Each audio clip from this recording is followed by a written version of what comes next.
आपकी बातों से मुझे ऐसा क्यों लग रहा है कि अमेठी को आपने कांग्रेस मुक्त कर दिया? ऐसा तो नहीं कि अगली नजर नहीं, रायबरेली को लेके है? कांग्रेस मुक्ति है। क्योंकि विधानसभा चुनाव में अमेठी की 5 विधानसभा सीट्स में से 4 में जी। जमानत जब्त हुई है। नहीं, मैं वही कह रहा हूँ और कि मुझे जब चुनाव का परिणाम आया तो किसी ने कहा, दीदी तुम ज्यादा खुश क्यों नहीं दिख रही हो? मैंने कहा नहीं, 5 सीटें थी, 4 पर गए थे जहां जमानत जब्त हुई। 5वीं पे भी जाते तो कल्याण हो जाता, पांचों की 5 पे जमानत जब्त करा देते। आप सोचिए, 50 साल जिस जनता ने उनको देखा, उस जनता ने उनको नकार दिया।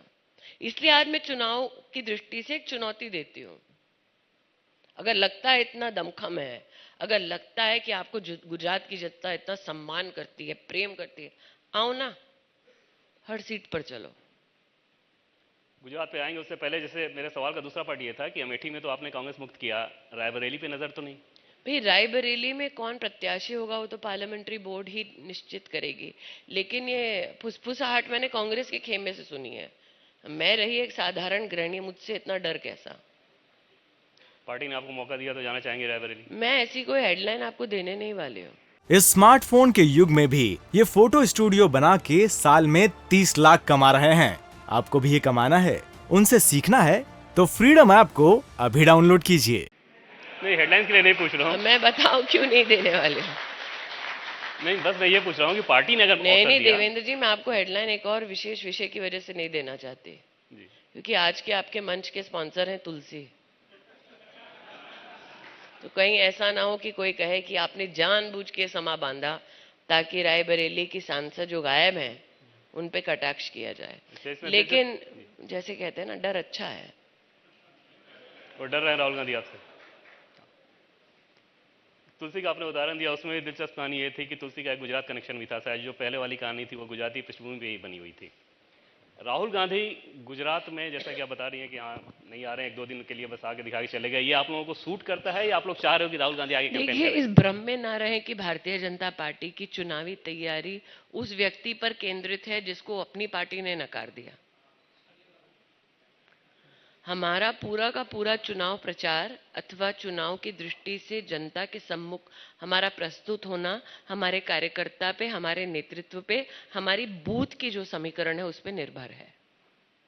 मैं तो इसलिए चुनौती दे रही हूं कि आ जाइए, क्योंकि गुजरात के बाहर डींगे हाँकना बहुत आसान है, आजमाना ही है तो आ जाओ। वो तो बताते हैं कि कितने लोकतांत्रिक तरीके से कांग्रेस पार्टी ने अपना लोकतंत्र राष्ट्रीय ही अध्यक्ष है चुना। भाई, आ जाओ। नहीं, एक लोकतांत्रिक तरीके से कांग्रेस पार्टी ने अपना राष्ट्रीय अध्यक्ष चुना, अच्छा, मल्लिकार्जुन खड़गे, आपको उनकी लगता पार्टी में है? डेमोक्रेसी है। आपको लगता है? मुझे लगता है इस देश के राजनीतिक इतिहास में पहली बार ऐसा हुआ है कि कांग्रेस अध्यक्ष बन जाओ करके इस परिवार ने कितने नेताओं के हाथ जोड़े हैं। ये कभी नहीं हुआ हमारे देश की राजनीति में कि कांग्रेस पार्टी का अध्यक्ष बनना इतना बड़ा सर का दर्द है कि कोई बनना नहीं चाहता। गहलोत साहब स्वयं त्याग करके भग लिया वापस राजस्थान। एक वक्त था जब लोग कहते थे इस पार्टी का अध्यक्ष होना मतलब बड़े सम्मान की बात है, प्रतिष्ठा की बात है।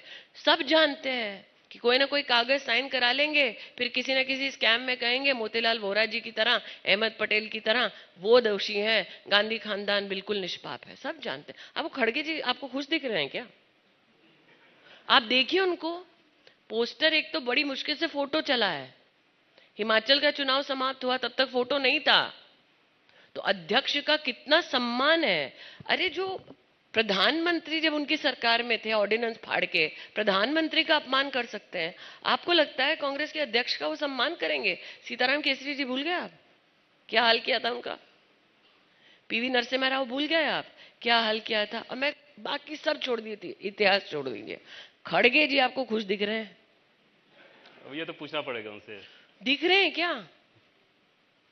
आपको नहीं किसी को लगता? भी मुस्कुराती हुई कहीं दुखी थे? राहुल गांधी से स्मृति ईरानी कोई पर्सनल खुन्नस है या सिर्फ पॉलिटिकल फाइट? नहीं नहीं, मैं तो उसको भी भोग चुकी स्मृति ईरानी हूँ। और हमेशा बराबरी में होती है भिड़ंत।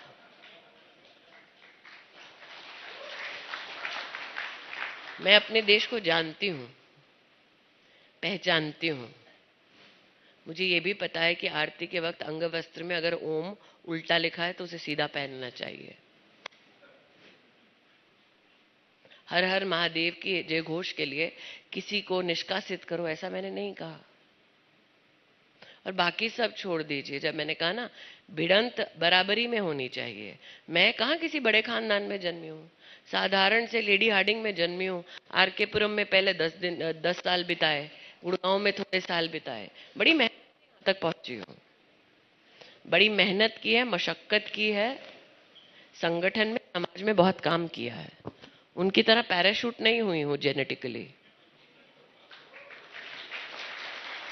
जिन्होंने आपको कहा था हुई स्मृति ईरानी, अब वो भी भारत जोड़ो यात्रा में गई, उनके बच्चे भी, पूरा परिवार, उनके पति हाँ, अगला मालिक कौन है उसका इंट्रोडक्शन तो कराना है। अगला मालिक कौन है उसका परिचय तो कराना पड़ेगा कि नहीं कराना पड़ेगा।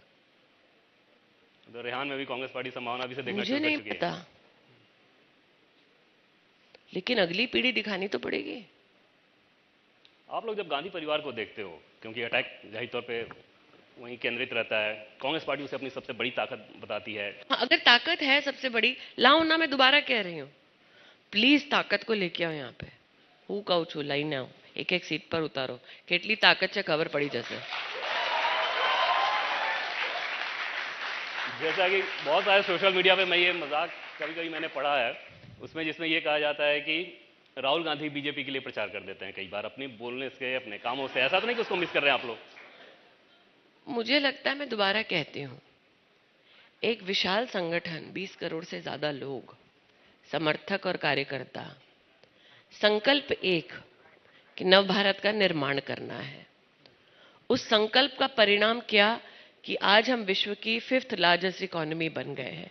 इस स्मार्टफोन के युग में भी ये फोटो स्टूडियो बना के साल में 30 लाख कमा रहे हैं।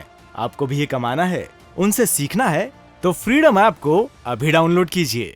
राष्ट्र के इतिहास में पहली बार प्रधानमंत्री जी लाल किले की प्राचीर से कहते हैं, अब तो देख ही रहे हो देश की क्या अभिलाषा है, आज से 25 साल बाद अपनी जिम्मेदारी का निर्वहन करो तो आने वाली पीढ़ी को हम कुछ ऐसा दें कि अपने आप को वो एक सशक्त देश का हिस्सा माने। एक तरफ प्रधानमंत्री जी कह रहे हैं आगे देखो, राष्ट्र को सशक्त करो।